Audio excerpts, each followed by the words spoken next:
కానీ మీ లెక్కల్లోనే తేడా కనిపిస్తుంది. ఒకసారి 30,000 కోట్లు అంటారు, ఒకసారి 29,000 కోట్లు అంటారు, ఒకసారి 21,000 కోట్లు అంటారు.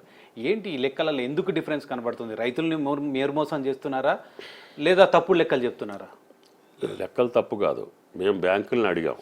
మొత్తం తెలంగాణ రైతులు గత 5 సంవత్సరాల్లో ఏదైతే 18 నుంచి 23 వరకు 5 సంవత్సరాల్లో తీసుకున్నటువంటి అప్పులు, వాస్తవంగా మేము రాహుల్ గాంధీ గారు ఇచ్చిన డిక్లరేషన్ రోజు నుంచే నవంబర్ 22 నుంచే మేము రుణమాఫీ చేయాలి.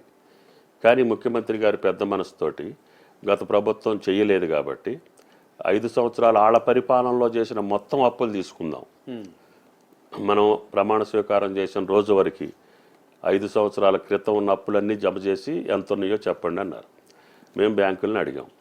బ్యాంకులు 42 లక్షల ఖాతాలకి 31,000 కోట్ల అప్పు ఉందని చెప్పారు.